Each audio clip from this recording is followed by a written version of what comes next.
Live from WTKR News 3, your news at 11 starts right now. A string of gas station robberies tonight. The suspect speaks only on 3. I was nowhere near where they're saying I was at. What a woman saw right here on News 3 that landed him behind bars, and how she and the suspect know each other.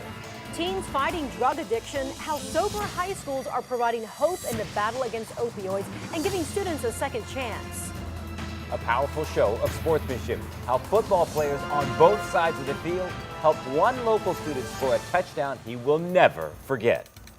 And good evening. Welcome to News 3 at 11. I'm Kurt Williams. Hi, everyone. I'm Beverly Kidd. Let's talk weather. So we'll take a live look outside over downtown Norfolk with the News 3 Sky Cam. And we are tracking warm temperatures to end the work week. And we're also looking at a chance for fog as we wake up tomorrow. Chief Meteorologist Patrick Rocky is in the Elephant Insurance First Warning Weather Center. So, Patrick, how could this affect our morning commute? Well, already we're seeing fog values below 1 mile visibility, and so it looks like it could be a little messy for commuters tomorrow morning. Check out what's happening right now in Chesapeake, down to about a half-mile visibility, 1.5 miles in Elizabeth City. We've got reduced visibilities also in Emporia and in Hampton and Virginia Beach, down to 2 mile visibility, down to 0.8 of a mile visibility in Suffolk. So below 1 mile visibility there. Also greatly reduced visibilities in Newport News. So do expect some fog for your commute tomorrow morning. Factor that into your plans. You may want to leave a little early tomorrow morning. Reduced visibilities here in Williamsburg along Duke of Gloucester Street as we check out Raleigh Tavern. You can see we're at 57 right now on the peninsula, 58 for the south side, 59 degrees for northeastern North Carolina. Reduced visibility just about everywhere across the region. We're not dealing with anything in the way of rain right now. As a matter of fact, we've got mainly clear skies here at home, but we are tracking showers and storms out to our west along this cold front. This is heading in our direction, and that's going to mean a big change as we head toward the weekend. But ahead of that front, we've got some fantastic weather on the way after the fog tomorrow morning burns off. So watch out for that patchy, dense fog. It's going to be spring-like tomorrow morning with temperatures in the mid and upper 50s. We're going to talk about how much warmer it's going to be tomorrow, how much cooler it's going to be this weekend, and our chances for rain this weekend coming up in your First Warning 7-day forecast. Breaking news just into News 3. Newport News police say they are involved in a tactical situation with a suspect tonight. Officers say they noticed a fugitive earlier this evening on Savage Drive near Warwick Boulevard and tried to get him to surrender. We have a crew headed to the scene, and we will bring you updates throughout this newscast and on WTKR.com. Also breaking tonight, we are learning a 4th employee from the prison escape attempt at the Pasquotank Correctional Institution has died. Maintenance mechanic Jeffrey Howe passed away at Centera Norfolk General Hospital tonight, 3 weeks after he was hurt in an inmate uprising. The Department of Public Safety says he worked at the prison for just over a year. Another employee, Wendy Shannon, just passed away this week from her injuries. 4 inmates face first-degree murder charges. Now to a News 3 exclusive. A woman goes out with a man from an online dating site and later watches News 3. Yeah, and then calls police telling them that he is the serial robber that they've been looking for. That's all according to court records. News 3's Margaret Kavanaugh spoke exclusively to the suspect inside the jail, which is where she is right now. So, Margaret, what did he have to say? Well, he says he's not responsible for any robberies. He's upset and currently locked up here at the jail tonight. Norfolk police sent out these pictures after 3 gas stations were robbed at gunpoint on September 24th, October 1st, and October 12th. The suspect stole cash, took cell phones from the clerks, and had a Chicago Bulls hat on, according to court records. It states a woman called police after watching News 3 and said she recognized the suspect from an online dating site. They went out a few times.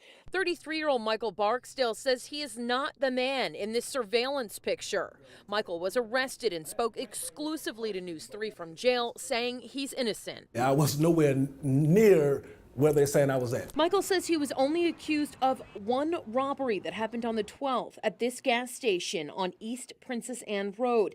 But he claims that he was with his aunt picking up a child at Princess Anne High School in Virginia Beach when the robbery took place. It's hard. I mean, for being in jail for a crime that you didn't commit and for your lawyer to come see you and tell you you're facing a life sentence, that is tough, man. That is tough. We reached out to Norfolk police about this case. They would only say they couldn't comment about this ongoing investigation. Michael says he was surrounded at the mall when he was arrested October 18th. 10 U.S. Marshals ran up on me, get out on the ground. people filming and everything. And they said that I was got robbing stores. I immediately laughed. I said, this has to be a joke. He says some of his loved ones have had their homes searched. So I'm losing my friends, my family, everything. And I'm an innocent man. He's expected back in court on December 14th, and he says his lawyer is working to try to get him a bond hearing. Live in Norfolk, I'm Margaret Kavanaugh, News 3. A call for trespassing prompts an investigation into child pornography, and now a Chesapeake man is charged with 2 Class 6 felonies. According to a search warrant, Chesapeake police were called to this Maryview Avenue home on October 24th. Neighbors called to report someone was trespassing in the house. Court documents show that officers heard what sounded like a child crying coming from the house, and when they knocked on the door, 75-year-old Leroy Later answered, and according to court documents, with no pants on. The search warrant says Later ran into the home to unplug his computer, and officers say that they saw what believed to be child porn on the monitor. That's disturbing. It really is. I've got 3 kids that live next door to me. I think the world of them. They're great kids. And to have somebody like that living, or having possession of it, it really, bothers me. Later was charged with 2 felony counts of possessing obscene material and booked in Chesapeake City Jail, but has since bonded out. Chesapeake police would not comment on what was found in the search. Students at Norfolk State are coming together to remember one of their own. Tonight, a candlelight vigil was held on campus in honor of 18-year-old Nick Ackes. He was a freshman at Norfolk State on the football team there. Ackes died after he was shot in Norfolk last Friday night. Jaquan Anderson, a former Norfolk State football player, is accused of killing Ackes. Police say he told dispatchers that Ackes tried to rob him. Anderson faces a second-degree murder charge. Following the latest and big issues in Virginia's gubernatorial race, a new report says Hampton Roads lost nearly 10,000 jobs in a year, and now those numbers have the attention of the men running for governor. The report suggests a slower year for tourism. After the numbers came out, Republican Ed Gillespie released a plan that he says will boost the economy, while Democrat Ralph Northam defended the jobs created under the McAuliffe administration. I'll turn that around and I will get jobs growing here. So I truly believe that the 64 corridor from the port to Charlottesville can be an economic driver for the entire Commonwealth. One of the things that we've done, Les, over the last 4 years, we've really promoted our economy, talked about the good things about Virginia, promoted economic opportunity for all Virginians, no matter who you are, no matter where you are. Both sides point to the broadband cable that will connect Virginia Beach to Europe as a step in the right direction. You can make your choice for governor on Election Day next Tuesday.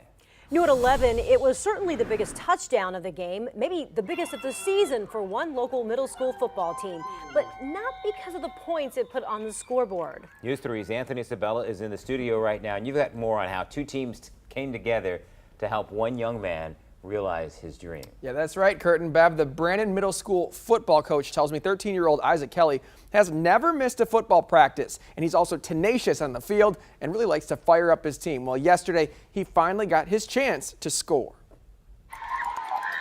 A play called Truck turned out to be the biggest of the season for the Brandon Middle School Chargers, a play years in the making for one 13-year-old. I was like, I want to see this kid score. Second-year coach Mark Bacon says Isaac Kelly has never missed a practice. Come on, Isaac. Come on. And ever since making the team, he's been a bright spot, a favorite of his teammates. He'll talk to anybody. He's one of those kids in the hallways. He's high-fiving. He's just a spark. He's a spark for us. But Isaac, an 8th grader with special needs, usually plays defense. That is, until yesterday, the final regular season game against Lynn Haven Middle School. Let me call the coach from the other school and see what we can do. The coach is all for it, and I was like, I want to get him in regardless of the score. Isaac's time came at the end of the first half. It was 3rd down and a mile to get into this end zone with just seconds left in the half, and it was Isaac who got them there.